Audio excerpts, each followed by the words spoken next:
안녕하세요. 삶의 신입니다. 공무원 시험 이제 와서 가산점 때문에 고민한다. 자, 우리 국가직 시험에서 가산점이 붙는 시험들이 있죠. 고용노동, 직업상담 가장 큰 게 그거고, 뭐 세무직도 있고 사실은 통계직 같은 경우 있죠. 근데 12월이에요. 지금 12월인데 지금 이런 방송 또 왜 할까요?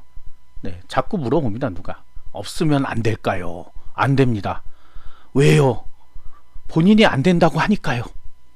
네, 답은 항상 자기한테 있는 거예요. 없어도 가능하겠죠? 그럼요. 자, 그래서 통계를 한번 보도록 하겠습니다. 통계. 왜 가능하다고 하는지에 대한 걸 한번 보자고요, 그럼. 자, 우리가 국가직은 통계가 있어요. 지방직 같은 경우는 우리가 아직 시간이 있기 때문에 딸 수 있습니다, 가산점을. 그래서 걔는 뭐 논외로 하고. 근데 이제 시험을 두 가지를 다 공부를 하고 있다는 거는 힘든 일이죠, 사실은. 힘든 일이에요. 가산점도 공부하고 필기시험 준비까지 같이 하는 게 다른 사람들에 비해서는 굉장히 힘든 일이죠. 네. 자, 국가직은 이 합격선이고 잘못 눌렀어요. 자, 여기 최종 합격자 통계란 게 있어요. 여기에 보면 그런 내용들이 나옵니다. 제가 방송 때 여러 번 알려드렸는데 아직도 모르시는 분도 많고, 뭐 새로 이제 들어오신 분도 있으니까 요걸 활용하시면 돼요. 자, 맨날 물어보죠. 분리할까요? 분리하지, 당연히. 평균 5점을 플러스 해주는 건데, 가산점이란 게. 분리는 하지만 안 되냐고, 그럼 합격이. 그게 중요한 거죠. 분리한 거랑 합격이 안 되는 건 다른 얘기잖아요. 자, 그래서 여기 보시면 가산특전 현황이라는 게 여기 있어요. 그렇지만 여기 자격증 부분, 요 부분이 우리가 지금 궁금해하는 거잖아요. 자, 전체로 그냥 보자면 4885 중에 5536 중에 628명만 자격증이 있어요. 왜? 여기 행정 쪽에는 거의 없잖아요. 어쩔 수 없이. 자, 우리가 궁금해한 거는 이제 고용노동부 같은 경우죠. 고용노동부. 이거 하나도 없습니다. 여기 위에는. 네. 자, 교육행정 이런 거 없어요. 네. 관세는 이제 관세사 있는 분이 하나 합격했나봐요. 관세사. 한 명 65명 중에. 이건 거의 없어도 상관없는 얘기죠. 이렇게 치면. 자, 그다음에 쭉 없다가 갑자기 인원이 확 늘어나, 여기 있죠. 자, 고용노동하고 직업상담이, 요 두 가지가 지금 직업상담사 2급 이상이 5% 가산점이 있습니다. 그래서 합격한 사람 보니까 123명 중에 자격증 있는 사람이 110명이에요. 110명. 그리고 비가산이라는 건 가산점이 없는 사람들 12명은 합격을 했다는 거죠. 12명은 가산점 없이도 합격선을 넘어섰다는 거예요. 우리가 합격선 나오는 거 있죠? 합격선 여기 몇 점 나오는 거. 요거는 가산점도 포함된 점수예요. 그렇기 때문에 이런 분들은 이제 가산점을 뛰어넘은 거죠. 그러니까 뭐라 그래야 돼? 자기 점수가 가산점 5점보다 더 높은 거지. 그러니까 평균 5점이 더 높아서 합격선에 올라서서 합격한 거죠. 12명이나. 어떤 사람 그래요. 12명 밖에. 본인의 생각입니다. 그리고 지금 직업 상담사를 딸 수가 없어요. 내년 시험에는. 올해 땄어야죠. 올해. 그러니까 본인을 책망해. 누굴 책망해 지금. 누구한테 원망을 돌려요. 내년엔 3월달 시험인데 어떻게 따 이거를. 그 시험이 없는데. 그래서 못 답니다. 그렇기 때문에 지금 뭐 어떡할까요? 어떻게 하긴 뭘 어떻게. 남들보다 평균 5점을 더 받기 위해서 노력을 해야 되는 거죠. 그래도 동점이에요, 사실. 그잖아요? 그 사람들이 5점을 플러스해서 만약에 85점이면 내가 그냥 85점 받으면 안 되죠. 또 플러스 10점을 해서 90점을 맞아야 합격할 거 아니야. 간단하게 생각해 보면. 그러니까 목표를 가산점 5점을 더 맞아야겠다 그러면 안 되지. 10점을 더 맞아야 합격하는 거 아니에요. 실제 몇 점인가 한번 볼까요? 실제 올해 같은 경우 23년 보는 거예요. 또 내년하고 아무 상관없습니다. 사실은. 내년하고 상관없어요. 이게 계속 바뀌니까. 바뀐다는 의미도 뭔지 모르죠. 네. 괴롭죠? 네, 제 방송을 쭉 들어오신 분들은 아는데 지금 무슨 얘기 하는지 모르시는 분도 있을 거야. 이게 매년 달라진단 말이야. 시험 점수 자체가. 자, 이게 고용노동이 88점이었단 말이야. 88점. 이게 가산점 포함했으니까 가산점 만약에 있는 사람들은 83점만 맞아도 88점으로 합격했다는 뜻이죠. 5점이 플러스 되니까. 자, 그런 내용입니다. 자, 그 다음 직업상담직은 26명 뽑는데 25명. 근데 사실은 요 직업상담직 자체가 아예 직업상담직이잖아. 그러니까 대부분 갖고 있는 분들이 합니다. 이게 원래 요거의 기원을 좀 말씀드리면 몇 년 전에 생겼어요. 갑자기. 원래 고용노동부만 있었는데 고용노동으로만 선발했는데 갑자기 직업상담이 생겼는데 그때 이제 이슈가 있었어요. 이슈가 그 무기계약직들이 굉장히 많았습니다. 직업상담 고용노동부에 무기계약직들이 있는데 이 사람들 정규직으로 전환을 해야 되는 거예요. 근데 전환할 수 있는 방법은 공무원이니까 공무원 시험 봐야 돼. 따로 특별하게 올려주면 안 되잖아. 그래서 공무원 시험 인원을 늘렸던 거예요. 정규직 인원으로 늘렸더니 그 중에 이제 일부는 합격했겠죠. 근데 일부는 합격을 못 하는 거죠. 그리고 일반인들이 합격하는 거죠. 그거는 이제 본인들의 능력이니까 어쩔 수 없다라고 넘어가는 거예요. 그래서 아마 지금은 많이 없을 거예요. 무기계약직이. 직업 상담직 무기계약직들이 있었거든요. 그런 이제 그런 일 때문에 이 직업 상담직이 생겼다가 많이 뽑았어. 처음에는 그 사람들 다 흡수해야 되니까. 그래서 점점 줄어서 지금 26명밖에 없습니다. 내년엔 더 줄 수도 있어요. 인원수가. 네. 이거는 차면 이제 더 이상 뽑을 수는 없는 거니까. 고용노동은 고용노동부 자체가 굉장히 크기 때문에 조직이, 그래도 어느 정도 인원은 나오거든요. 그런데 요 직업상담은 그 중에 또 파트잖아. 그러니까 점점 줄어들 수밖에 없는 상황이다. 어쨌든 26명인데 사실은 26명이 전부 다 갖고 있어요. 직업 상담이라면. 그럼 내가 만약에 직업 상담직을 하려고 그러는데 직업 상담사가 없어. 그러면 솔직하게는 불리한 건 맞죠, 확실히. 자, 직업 상담직은 그럼 몇 점에 합격했나 보자고요. 직업 상담직은 90점에 합격했어. 그러니까 내가 그런 90점 이상 맞았으면 되는데 그럴 사람이 없다. 그리고 이제 또 하나는 사실 직업 상담직이 자격증이 없는데 직업 상담할래, 고용노동 시험 볼래면 고용노동 시험 보러 간다는 거지. 이쪽이 그래도 더 123명이니까 더 확률이 높다고 생각하는 거죠. 그런 것들이 좀 있어요. 그러니까 이제 자격증 있는 사람은 내가 자격증 있으니까 둘 중에 어느 걸 해볼까 하다가 그래도 내가 직업 상담이 더 괜찮지 않을까 해서 가는 분이 있는 거고, 그냥 고용노동을 원래 그냥 생각했던 사람 고용노동 가는 거고, 이것도 저것도 아닌 분들 중에 자격증 따서 조금 플러스 하겠다는 고용노동 또 가는 거고. 고용노동이 굉장히 많이 선발했던 직렬인데 좀 많이 줄긴 줄었습니다. 어떤 뭐 700명 800명도 뽑을 때도 있었어요. 그거는 이슈가 있어서 그래요. 그러니까 이게 어떨 때 이제 인원이 늘어나냐 하면, 여러분들 잘 모르겠지만 법적으로 어떤 일을 내가 맡아야 될 때가 있어요. 그 부서에서. 옛날 세무직이 갑자기 어떤 세무 이슈 때문에 그거를 할 사람들을 뽑아야 돼. 근데 뽑아야 되는데 봐요. 기존에 있던 조직에서 일부 뽑을 거 아니에요.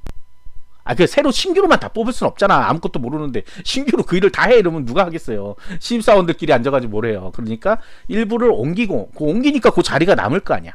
거기 인원들을 또 뽑는 거죠. 뭐 그런 식으로 해서 이제 점점 조직이 넓어진 거예요. 세무직 계속해서 이슈가 있었던 게 그런 부분이고, 고용노동도 이슈가 있었단 말이야. 그래서 왕창 뽑았다가 또 줄어드니까 아이고야 허걱하는 거고. 지금 우리가 또 가장 많이 예전에 많이 뽑았는데 없는 게 이 출입국 관리직. 한때 출입국 관리직 이게 지금 12명밖에 안 뽑죠. 두 자릿수는 뽑았단 말이에요. 근데 갑자기 코로나 이후로 해가지고, 코로나 이전 한번 보세요. 두 자릿수란 말이야. 굉장히 인기가 높았거든요. 출입국 관리. 그리고 사람이 항상 모자르다 그랬어요. 출입국 관리가 뭐 기본적으로 우리가 저 공항에서 나갈 때, 출국할 때, 그다음에 입국할 때 여권 검사라 그러면 좀 그런데, 우리 그러니까 출입국에 대한 관리잖아요. 입국 출국 관리하는 건데, 여기 인원들이 굉장히 모자르고, 왜냐하면 추석이나 이럴 때 어마어마하게 나가니까 맨날 모자르다 그랬어요. 그런데 이게 코로나 시국을 지나면서 사람이 많이 필요 없고, 그 다음에 자동화가 또 됐어요. 이게 자동화. 안 나가 보셔서 그런데 그냥 자기가 지문 찍고 나가는 자동 출국 시스템, 뭐 입국 시스템이 생겼어요. 그래서 내국인에 대해서는 별로 큰 의미가 없는 거야. 다 혼자 그냥 찍고 들어오면 되니까. 혼자 찍고 나가고 혼자 찍고 들어오고. 이렇게 되다 보니까 인력이 지금은 많이 모자르지 않는가 봐요. 그래서 이제 12명이 뭐야, 12명이 그렇다고. 몇백 명씩 뽑다가. 지금 그렇게 됐고, 또 일부는 이 출입국 관리가 꼭 그것만 하는 게 아니고요. 출입국 관리 사무소란 게 각 지역마다 다 있습니다. 그래서 외국인 노동자라든지 외국인 체류자들 관리를 하거든요. 예전에 우리가 알다시피 굉장히 많이 입국했었죠. 불법 체류자들 많이 들어오고, 뭐 그래서 그거에 대한 인력들이 많이 필요했는데, 지금은 여러분들이 알듯이 외국인들이 많이 안 들어와 있습니다. 자, 앞으로 들어오면 또 인력이 모자르겠죠. 그런 부분들 때문에 인력이 많이 줄었다. 여기는 이제 취업 지원, 뭐 자격증 관련된 건 없죠. 자, 그래서 이제 행정 쪽에는 요 고용노동하고 직업 상담직이 가장 많이 이제 자격증으로 하는 게 있고, 또 하나 있어요. 통계직. 통계는 44명 전원 다 있습니다. 전원 다. 통계직 자체가 통계를 전공한 사람들이 봐요, 시험을. 그 사람들은 요거 있어요. 이 자격증을 기본적으로 가지고 있다고요. 그런 분들이 또 이거 지원을 하게 돼 있고, 그래서 그래요. 자, 그렇고 이제 기술 직렬에는 여기 보시면, 여기서는 오히려 이제 비가산, 국가직 같은 경우는 기술 직렬도 대부분 가산점이 있습니다. 자격증 가산점이. 기능사나 산업기사 정도. 뭐 기사 가지고 계신 분도 있겠지만, 그래서 대부분은 다 있어요. 근데 없는 것도 이렇게 보면 있죠. 토목 같은 경우도 18명이 없는 사람이 합격했다. 왜냐하면 토목은 점수가 그렇게 높지가 않아가지고 그래. 토목 얼마나 볼까요? 토목이 보통 안 높은데 또 높으면 제가 할 말이 없죠. 여기 토목 있네. 74점이잖아요. 그래서 공부만 잘하신 분도 어떻게 보면 합격할 수 있는 거 수도 있죠. 근데 있는 게 좋죠. 기술 직렬에는 이 자격증이 있으면 기술 직렬에 자격증이 있으면 자격 수당이 나옵니다. 그래서 보통은 가지고 계시는 게 있는 게 그러니까 학교 다닐 때 따면 좋죠. 여기 특히 이제 이쪽 기술 직렬은 학교 다니는 분들이 많이 지원하잖아요. 그렇기 때문에 따놓는 게 오히려 좋을 수도 있다. 학교 다닐 때. 근데 나중에 따도 됩니다. 나중에 따도 승진이나 이런 거에 반영이 돼요. 자, 그리고 이제 앞으로 이제 전산 쪽이 요게 지금은 자격증이 없죠. 보면. 여기 왜 없냐 하면 요것도 모르시는 분 있죠. 23년까지는 필수 자격증이에요. 전산직을 지원하려면 필수 자격증이기 때문에 없으면 지원이 안 되는 거야. 합격을 못 하는 거야. 지원이 안 되는 게 아니라 합격을 못 하는 거야. 근데 24년부터 이제 여기로 들어옵니다. 그러니까 결국 이 인원이 결국 일로 들어오는 거죠. 자격증을 다 갖고 있는 사람이 되고 없는 사람도 합격은 할 수 있다는 거죠. 24년부터 이게 변경된 거예요. 변경된 거다. 그래서 이 통계를 보시면 대충은 이해가 되죠. 이제 꼭 자격증이 있어야 되는 거다 아니다. 꼭은 아니다. 근데 있으면 어쨌든 좋다. 플러스 5점 최대. 평균입니다. 평균 5점이 무슨 말인지도 모르시는 분도 있더라고요. 괴롭습니다. 그래서 평균 5점이나 더 들어가고 기능사 같은 평균 3점이죠. 평균 3점이 들어가는 거기 때문에 어쨌든 유리한데 자 마지막 정리. 자 가산점이란 건 언제 필요할까요? 공부할 때 필요합니다. 공부할 때. 왜? 마음의 안정. 그 다음 지원할 때 마찬가지로 마음의 안정. 보험이야 보험. 저는 가산점을 그냥 보험이라고 생각해요. 보험이 뭐예요? 사고가 안 나면 아까운 돈이에요. 쓸모없는 시간이잖아. 이 자격증 따는 시간이 쓰지도 않을 건데 그런 거 아니에요? 근데 내가 막상 필요할 때는 아싸 이것 때문에 내가 굉장히 좋아졌네 하는 거잖아요. 내 돈 안 들어가네. 보험 그렇잖아. 보상받고 이러면 이거 언제 보상받아요? 동점일 때 합격선에서 한 2, 3점 모자랄 때 그때 보상을 받는 거예요. 내가 점수가 만약에 85점이 합격선인데 나는 90점 맞았어. 그랬고 가산점까지 95점이야. 의미가 없죠. 어차피 합격인데 90점 맞았는데 합격이잖아. 95점 된다고 뭐 합격 아닌 것도 아닌 거고 더 높다고 뭐 더 좋을 것도 없잖아. 사실 따져보면. 그래서 그 사람도 필요 없죠. 그러니까 워낙 고득점자들은 필요가 없어요. 큰 영향을 미치지 않는 거란 말이야. 나중에 승진할 땐 필요할 수 있어요. 어쨌든 간에 그렇고 그 다음에 내가 60점이나 50점이야. 아예 필요 없죠.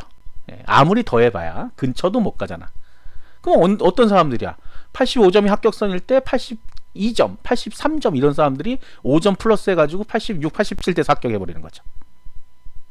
그래서 간당간당한 사람들이 가장 필요한 게 가산점입니다. 근데 이제 간당간당한 사람들이 필요한데 그거를 본인이 그렇게 만드는 분도 있어요. 간당간당하게. 왜? 나는 그래도 5점이나 플러스 될 수 있는데 내가 이 문제를 꼭 풀어내야 되냐. 시험 보면서 그런단 말이에요. 보험이 있으니까 에휴 보험료 처리하면 되지 이런 거 있잖아.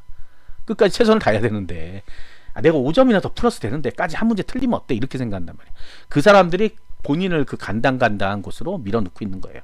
자 시험 공부하면서 그런 거 아주 중요한 겁니다. 그래서 만약에 내가 지금 가산점이 없다. 그럼 어떻게 되겠어요? 더 쫄려서 공부해야 되는 거고 내 가산점이 있다 그러면 잊어버리고 쫄려서 공부해야 되는 겁니다. 왜? 없는 사람이 더 공부할까 봐 이러나 저러나 쫄려서 공부하는 거예요. 근데 마음 느긋하게 갖는 순간에 난 뭐다? 탈락한다. 나중에 내년에 후회하지 마시고 공부하시면 되겠습니다. 구독과 좋아요 알림 설정 감사합니다.